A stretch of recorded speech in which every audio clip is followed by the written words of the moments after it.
วัสดีครับผมแบงค์นะครับกรันเบอร์ 6 นะครับหน้าใสใจคุณธรรม มาตรฐานอินเตอร์เนชั่นแนลนะครับอย่าลืมนะครับผมกรันนะครับเบอร์ 6 นะครับสวัสดีพ่อแม่พี่น้องกระผมโป้งคุณวุฒิเบอร์ 9 ผมจะทำให้ที่นี่มีความสุข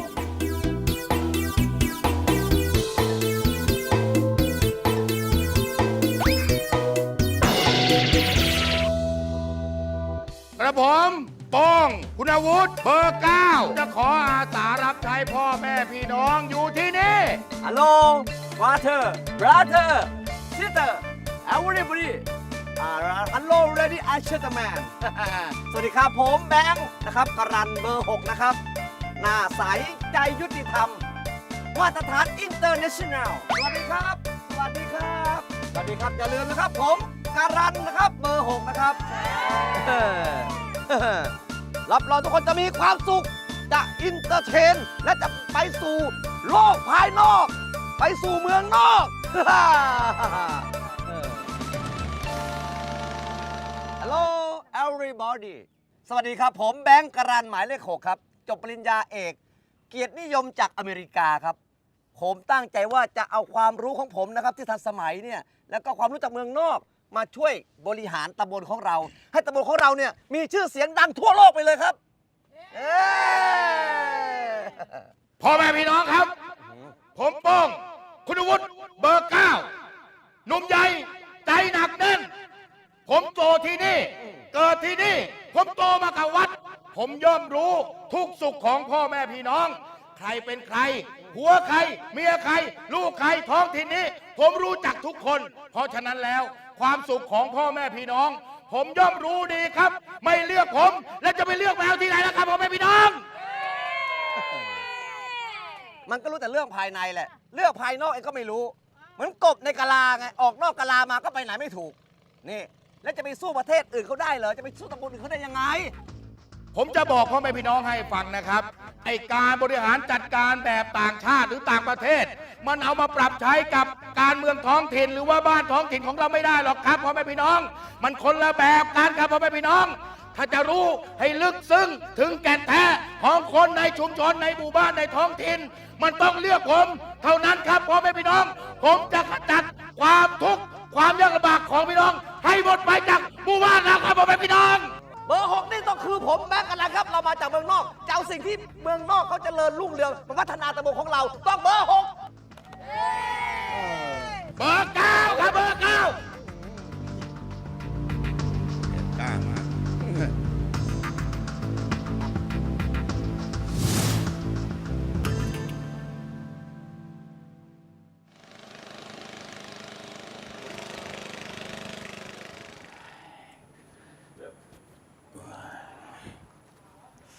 โอ้ยตัวจริงเสียงจริงด้วยอ่ะพี่โป้งสวัสดีครับสวัสดีสวัสดีโอ้พี่ผมชอบพี่มากเลยฮะใครเนี่ยคือผมชื่อติ๊กครับพี่คือผมเนี่ยอยากจะมาช่วยพี่หาเสียงอะครับโอ้โหจะมาเป็นหัวคะแนนให้พี่ใช่แล้วครับพี่ยินดีนะที่จะร่วมงานกับพี่พี่แล้วอย่างนี้พี่มีนโยบายในการพัฒนาชาวบ้านยังไงบ้างครับพี่โอ้ยนโยบายอะไรกันของพี่ไม่มีหรอกนโยบายนี่มีแต่แผนฮะแผนอะไรพี่เดี๋ยวแผนอะไรพี่เอาอย่างนี้เดี๋ยววันนี้นะน้องไปดูไอ้แบงค์คู่แข่งของพี่ดูซิว่ามันจัดงานวัดหาเสียงหรือเปล่าครับแล้วไปดูที่ชาวบ้านอ่ะไปดูมันเท่าไหร่นะแล้วมันแจกเงินให้กับชาวบ้านเท่าไหร่มาบอกพี่มันแจกเท่าไหร่พี่จะเกทับมันให้มากกว่านั้นที่แท้มันก็ซื้อเสียงนี่เองฮะซื้อเสียงอะไรอ๋อหมายถึงว่าผมจะไปดูไอ้แบงค์ว่าคืนนี้มันใช้เครื่องเสียงยี่ห้ออะไรครับน้องนี่เป็นคนละเอียดอ่อนมากเลยทำงานกับพี่ได้เลยนะรุ่นใหม่ไฟแรงนี้แสบตามากเลยพี่นี่มีแหวนเยอะนะชอบอ่ะชอบพี่จะเอาแหวนเพชรหรือแหวนพระเอาเป็นแหวนเพชรแล้วกันนะครับอยู่กับพี่สบายโอ้พี่ผมรักพี่มากเลยไม่มีลำบากไปสืบมาเรียบร้อยแล้วฮะเป็นไงคุณโป้งเนี่ยเขามีการซื้อเสียงเลยครับจ่ายเงินพี่นี่แล้วฝั่งพี่แบงค์อ่ะมีนโยบายในการพัฒนาหมู่บ้านยังไงบ้างพี่นโยบายที่จะสู้กับไอ้โป้งนั่นเหรอใช่พี่ต้องสู้ให้ได้แล้วพี่นี่ใจเย็นนะนโยบายเนี่ยไว้ที่หลังเลยครับรอให้ได้ตำแหน่งก่อนพอได้ตำแหน่งแล้ว แล้วก็ค่อยกิน ฮะกินอะไรพี่ ค่อยพัฒนา โอ้ พัฒนาเสร็จแล้วก็พาไปกินเลี้ยง ครับได้เลยครับพี่ เออ โอ้ยพี่นาฬิกาพี่สวยเนาะ เอ้าที่ไม่ได้ถูกๆเนี่ย ซื้อจากเมืองนอกกันเนี่ย เอาเหรอฮะ อ่าแหงหูฉี่ถ้าเองรู้นะเองตาเหลือกแน่เลย โอ้ยเท่าไหร่อะพี่ โอ้ย เลข6 หลัก โอ้หลัก ผมอยากได้ไหม อยากได้ครับพี่ แหมนี่สำหรับติ๊กคนเดียวนะ คนอื่นพี่ไม่ให้นะเนี่ยเป็นไง สวยมากเลยพี่ นี่ลองใส่ดู นี่เลยครับอุ้ย เหมาะดีนะเนี่ย เอ้ยโอ้ยพอดีเลยอะพี่ เองอยู่ว่าข้าเองรับรองเองสบายแน่นอน ได้เลยพี่ ไว้ข้าด้วยนะบ้ย ครับผม เฮ้ย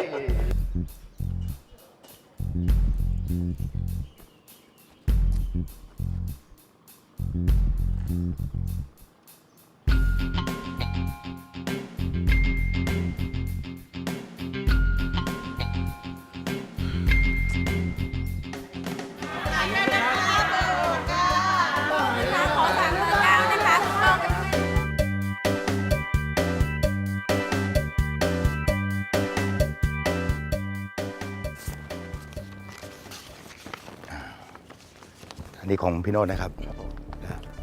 อันนี้ของพี่พงษ์นะครับ ยังไงผมฝากไว้ด้วยแล้วกันนะครับ สวัสดีครับ ค่ะ สวัสดีค่ะ สวัสดีครับ ค่ะ โอ้โหอยู่พร้อมหน้าพร้อมตากันเลย มีอะไรคะเนี่ย มาถึงบ้านเล ถึง ย บ้านเลยนะคะ ผมมีน้ำใจเล็กๆน้อยๆจะมาให้นะครับนี่อันนี้ครับ ขอบคุณมากครับ ขอบคุณค่ะ นี่ครับน้ำใจเล็กๆน้อยๆนะครับผม ส่วนในโครงการเก่าที่เขาทำค้างๆไว้อะพี่ไม่ต้องห่วงนะครับ ถ้าผมได้รับเลือกเข้ามาเป็นในปีนี้แล้วก็ผมจะสานต่องานให้เสร็จนะครับ ไม่ต้องห่วงครับ พี่สบายใจได้นะครับ อย่าลืมนะครับ ต้องการให้ผมช่วยเหลืออะไรเนี่ยบอกผมได้ ขออย่างเดียว อย่าลืมนะครับ เบอร์ 6 ยังไงผมฝากไว้ด้วยแล้วกันนะครับ ขอบคุณครับ เบอร์ 6 รับรองไม่โกหกครับ ค่ะ ขอบคุณมากครับ ขอบคุณครับ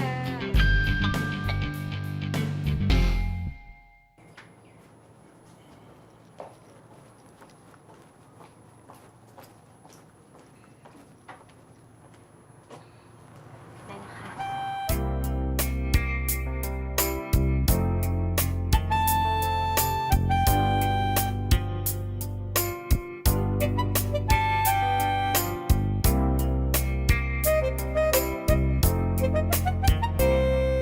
ขอบใจมากจ้ะ เอ๊ะ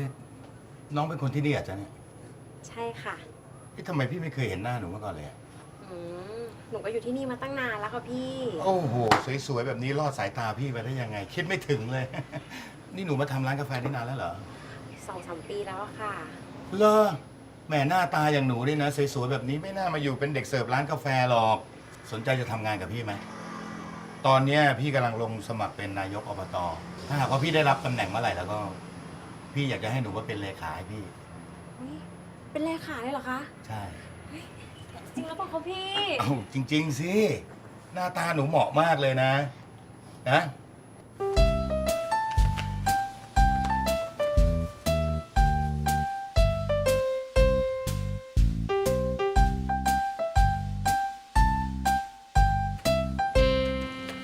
ถ้ายังไงแล้วเนี่ย พี่อยากจะให้หนูอะช่วยมาเป็นหัวคะแนนให้พี่หน่อย และสำหรับวันนี้ก็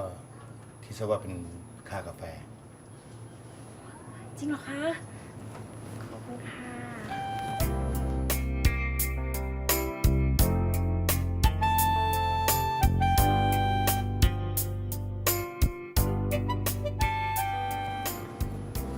ขอบคุณนะคะ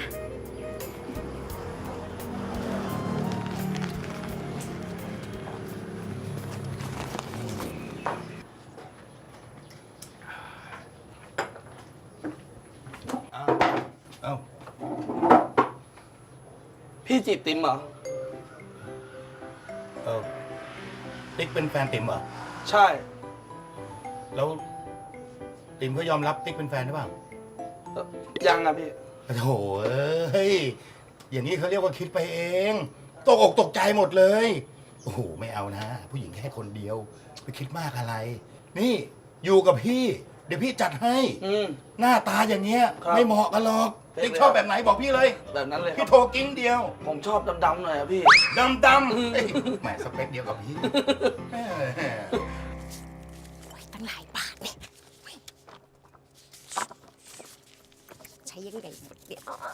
เอาเงินมาจากไหนอะฮะ ฉันรู้นะว่าเธอเอาเงินมาจากไหนติ๋ม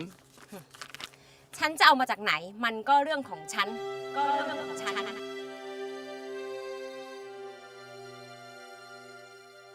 แต่เงินที่เธอเอามาเนี่ย มันเป็นเงินทุจริตคอร์รัปชันนะ แล้วทำไม แกไม่อยากได้เงินแบบฉันเหรอ ฉันไม่อยากได้หรอก มันไม่ดี นี่ติ๋มจำไว้นะ นักการเมืองเนี่ย เขาลงทุนไปเนี่ย ไม่มีใครหรอกที่จะไม่ถอนทุนคืนเนี่ย ตอนนี้นะ เธอมีความสุขก็จริงนะ แต่พอเขาถอนทุนคืนปุ๊บเนี่ย เธอไม่มีความสุขเลยนะเว้ย ไม่รู้แหละ ฉันเลือกที่จะมีความสุขตอนเนี้ยเลือกใครเข้ามามันก็เหมือนกันปะวะ ทุกคนก็โกงกินเหมือนกันหมดนั่นแหละ แต่ที่แน่ๆนะ ที่ฉันเลือกตอนเนี้ยฉันก็ได้ผลตอบแทนการช่วยเหลือเยอะแยะมากมายเลย และตอนเนี้ยนะ ฉันก็ว่าจะไปสมัครเป็นภรรยาโอ๊ยไม่ใช่สิ ไปสมัครเป็นผู้ช่วยอบตซะหน่อย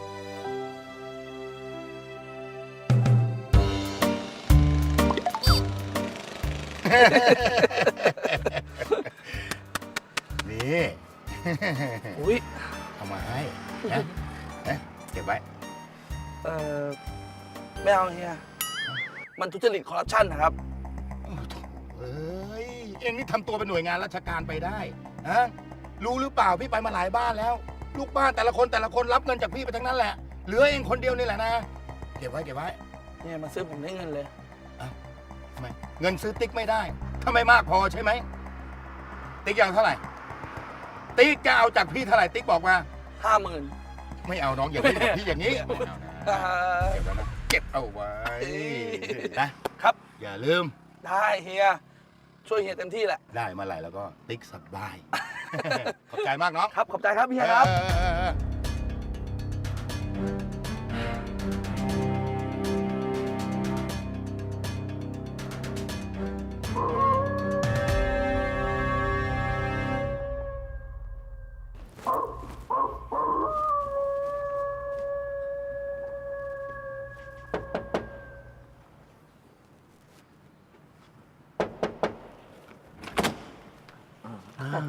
สวัสดีครับแบงค์ สวัสดี มีอะไร ค ค รั รับ บลูกเด่นแบบนี้ครับ อ๋อ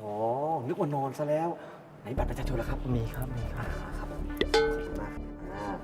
นี่เป็นน้ำใจเล็กๆน้อยๆนะค อ๋ รั อบ ขอบคุณแบงค์มากครับ ครับผม เดี๋ยวพรุ่งนี้ผมจะให้คนไปกาให้นะครับ ครับ ที่สำคัญพรุ่งนี้คุณอย่าออกจากบ้านนะครับ ครับ อยู่บ้านเฉยๆนอนให้สบาย ได้เงินใช้ด้วยนะครับ ครับครับ ขอบคุณมากนะครับ ขอบคุณแบงค์มากครับ เฉพาะผ่อนเลยครับเชิญ ค ค รั รั บบ ครับครับ เชิญนะครับ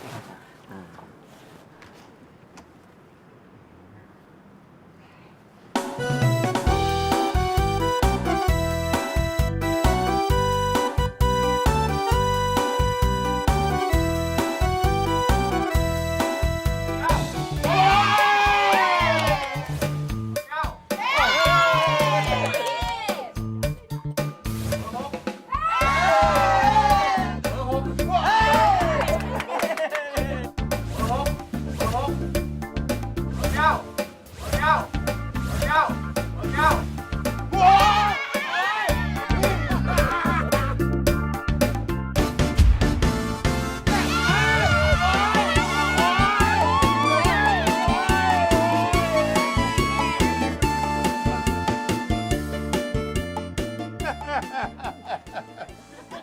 ในที่สุดแกก็แพ้แล้ว ขอแสดงความตกใจด้วยนะเพื่อน เสียใจ แสดงความเสียใจด้วยนะ ยังไงก็แล้วแต่ผมก็จะดูแลแทนให้ก็แล้วกันนะครับ ขอบคุณพี่น้องทุกคนครับ ขอบคุณครับ ขอบคุณนะครับ ขอบคุณครับ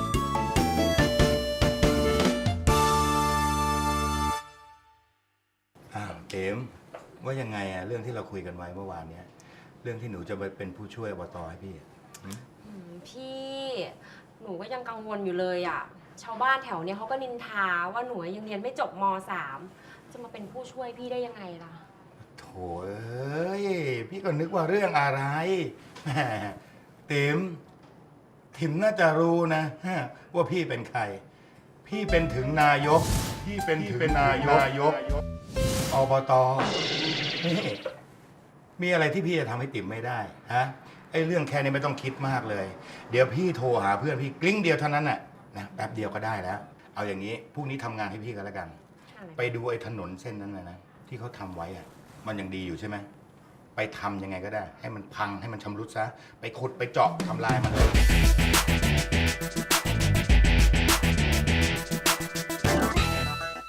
ไปทำไมอ่ะพี่ แล้วไอ้ถนนที่มันเป็นหลุมเป็นบ่อที่มันพังอยู่แล้วอ่ะทำไมไม่ไปทำเส้นนั้นนะคะ จะไปทำไมแล้วไอ้ถนนเส้นนั้นมันอยู่คนละเขตกับบ้านเราพี่ทำไปก็ไม่เกิดประโยชน์อะไรไม่ใช่หน้าที่ของพี่หรอก และอีกอย่างหนึ่งอะนะ ถ้าพี่ไปทำให้ พี่ไม่ได้ผลประโยชน์นะพี่ต้องการเงินเยอะๆทำอะไรแล้วเนี่ยมันต้องได้เงินกลับมาเข้าใจไหมพี่จะได้ทำเรื่องเนี่ยเบิกงบเข้ามาได้ หัวสมองพี่นี่ทำด้วยอะไรเนี่ยทำไมมันเลวอย่างนี้ อะไรนะ หนูหมายถึงว่าทำไมมีความคิดที่รวดเร็วขนาดนี้นะคะ คนเราสมัยนี้นะมันต้องคิดเร็วแล้วก็ทำเร็วไม่ต้องห่วงนะแล้วพรุ่งนี้ไปเปิดบัญชีนะ ค่ะ เดี๋ยวพี่ได้งบมาเนี่ย พี่ก็จะโอนเงินของพี่ทั้งหมดเนี่ยเข้าบัญชีติ๋มเพราะว่าถ้าทางราชการเขาสืบมาเนี่ยเขาจะไม่รู้ไงว่าพี่เป็นคนคอร์รัปชัน พี่แล้วมันจะดีเหรอ เงินต้องเป็น10 ล้าน100 ล้าน พี่โอนเข้าบัญชีหนูอะพี่ไม่กลัวหนูจะเชิดเงินพี่เหรอ ติ๋มรู้ไหมว่าทำไมพี่ถึงชื่อโป้ง ทำไมอะคะ โป้งโป้งโป้ง ยิงเลยฝุ่นเลย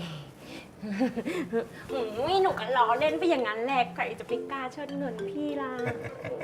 พี่ก็ยิงเล่นไปอย่างนั้นแหละ ไม่ต้องห่วงนะ ติ๋มไม่ต้องคิดที่จะเชิดเงินพี่หรอกนะ พี่ยังมีเงินให้ติ๋มอะผลาญไปอีกเยอะตราบใดที่พี่ยังอยู่ในตำแหน่งนี้ พี่ก็จะทุจริตคอร์รัปชันไปจนกว่าพี่จะหมดวาระนะ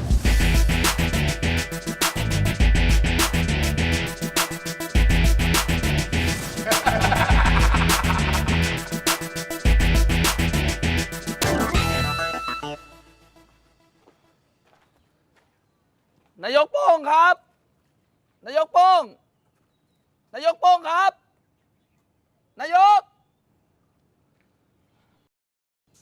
เปิดประตูเลย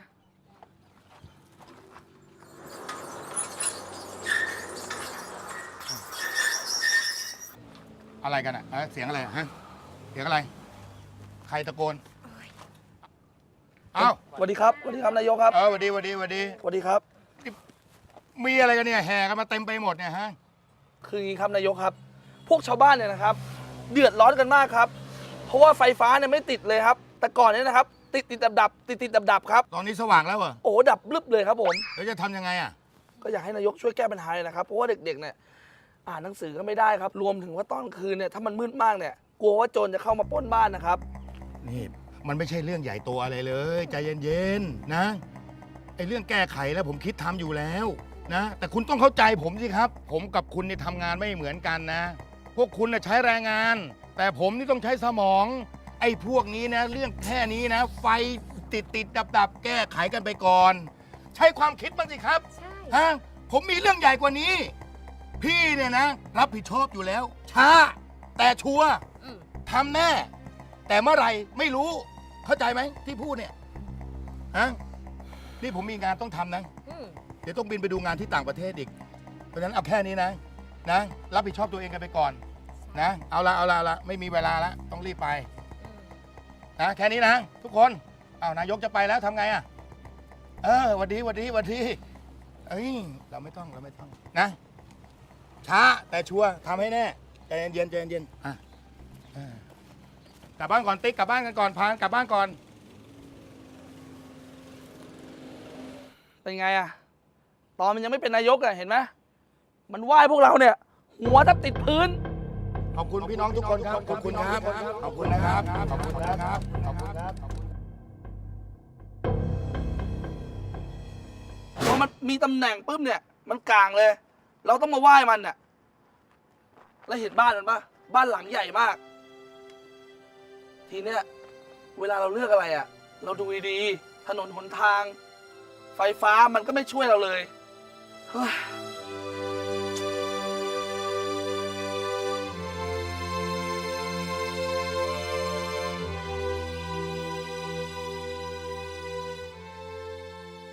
ดีนะ ที่อัดเสียงเอาไว้อะ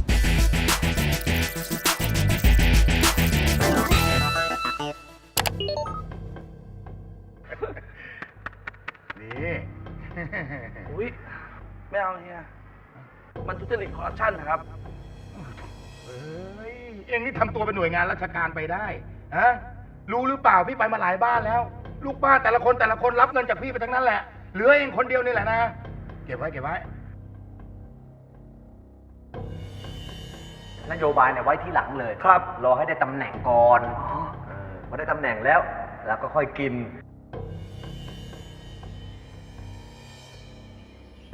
คิดจะมาโกงหมู่บ้านของพวกเราใช่ปะฝันไปเถอะ เจอดีแน่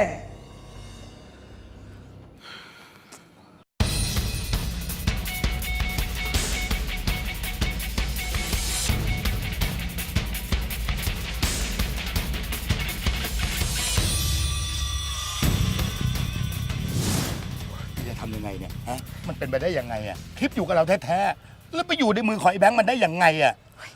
ก็นั่นน่ะสิพี่ นี่ แล้วเราจะทำยังไงกันต่อเนี่ย นี่มาถามฉันแล้วฉันจะไปถามใครล่ะฮะเอาติ๊กมาก็ดีแล้วรู้หรือเปล่าเกิดเรื่องใหญ่แล้วเนี่ยคลิปตอนที่พี่อะซื้อเสียงอยู่อะตอนนี้มันไปอยู่ในมือของไอ้แบงค์แล้วอะและไอ้แบงค์ไม่เอาคลิปเนี้ยออกไปแฉอะตอนนี้งานเข้าใหญ่แล้วอะติ๊กพอจะมีวิธีไหนที่ช่วยพี่ได้ไหมอะ มีพี่ ผมเนี่ย ก็ได้อัดคลิปคุณแบงค์ไว้เหมือนกัน ตอนที่พวกมันเนี่ย ซื้อเสียง ติ๊กจริงหรือเปล่าเนี่ย เฮ้ย ขอบใจมาก เฮ้ ติ๊ ย ก เฮ้ย ขอบใจมากไม่เสียแรงเลยที่ ไม่เป็น พี่ ไร รับติ๊กเอาไว้ ไม่เป็นไรช่วยๆกัน โอ้โหติ๊กช่วยพี่จริง ใช่ ๆ สุดยอดเลย คุยอะไรช่วยกัน เดี๋ยวเอาคลิปนั้นมาให้พี่ ได้ เอามาให้พี่เลยติ๊ก เฮ้ย คลิปทั้งหมดเนี่ยเอ็งเป็นคนอัดเหรอ แล้วข้าได้ข่าวว่า เอ็งอัดคลิปเข้าไปด้วยเหรอเนี่ย ฮะ แล้วคลิปไอ้โป้งที่ให้ข้ามาเนี่ยแล้วเอ็งจะเอาคลิปข้าไปให้ไอ้โป้ง เอ็งหักหลังข้าเหรอวะเนี่ย นี่ติ๊กนี่แกหักหลังฉันเหรอเนี่ย แกหักหลังฉันด้วย นี่ ฉันแค่หักหลังพวกแกสองคน แต่แกสองคนเนี่ย หักหลังคนไทยทั้งประเทศ จริงไหมพวกเรา เฮ้ย เอาเฮ้ย เฮ้ย จับเลย เดี๋ยว จับ เฮ้ย พวกเราจับไป ไอ้ติ๊กทำไมทำอย่างนี้วะ ทำได้ไงไอ้ติ๊ก ฮะ คนเร็วๆพวกแกน่ะต้องจับไปดำเนินคดี ให้กับทางการ ไป จับตัวไป ไอ้ติ๊กแกเอาแหวนฉันไปอ่ะ แกก็ผิดเหมือนกันเลยเว้ย นี่นาฬิกาแกด้วยใช่ไหม ถูกต้องเอามาเลย นี่แหละคือหลักฐานจำไว้ให้ดีนะ ฉันไม่ได้อยากได้ของพวกที่คนเลวพวกแกเอามาหรอก พวกเราจับตัวไป โอ้ยไอ้ติ๊กไอ้เลวไอ้ระยำชั่วกูจะประกาศให้คนรู้หมดเลยว่ามันชั่วมันเลวโอ้ยไอ้เนี่ย ละครสั้นเรื่องนี้นะฮะสาระสำคัญที่แสดงให้เห็นก็คือว่านักการเมืองเนี่ยเมื่อเข้ามาซื้อเสียงเนี่ยสิ่งที่ตามมาก็คือเมื่อเขาเข้ามามีอำนาจแล้วเนี่ยเขาจะต้องเข้ามาโกงกินนะฮะมาทุจริตคอร์รัปชันซึ่งเขาต้องโกงไปมากกว่าเงินที่เขาจ่ายไปในการซื้อเสียง เงินที่เขาโกงไปเนี่ยต้องเรียน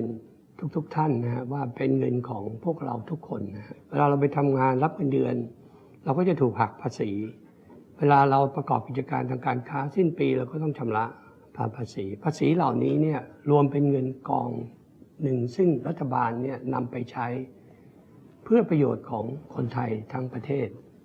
คนที่มีพฤติกรรมทุจริตคอร์รัปชันนั้นก็ไม่ได้มีพฤติกรรมแตกต่างจากโจรทั่วไปที่เข้าไปปล้นตามบ้านนะคนที่เข้าไปปล้นตามบ้านเนี่ยเราเรียกว่าโจรเขาปล้นได้ทีละบ้านแต่นักการเมืองทุจริตคอร์รัปชันเนี่ยเขาปล้นทุกบ้านทุกบ้านของคนไทยทุกคนพร้อมๆกันดังนั้นเนี่ยความเลวร้ายเนี่ยจึงมีมากกว่าในการเลือกตั้งครั้งหน้าเราควรจะใช้วิจารณญาณให้ดีว่าเราจะเลือกคนที่ดีสุจริตมีความสามารถเข้าไปบริหารประเทศของเราให้เจริญรุ่งเรืองอย่าเลือกคนเก่าๆที่เราเคยรู้ว่าเขาเคยทุจริตคอร์รัปชันหรือสงสัยว่าจะทุจริตคอร์รัปชันเข้ามาบริหารประเทศของเรา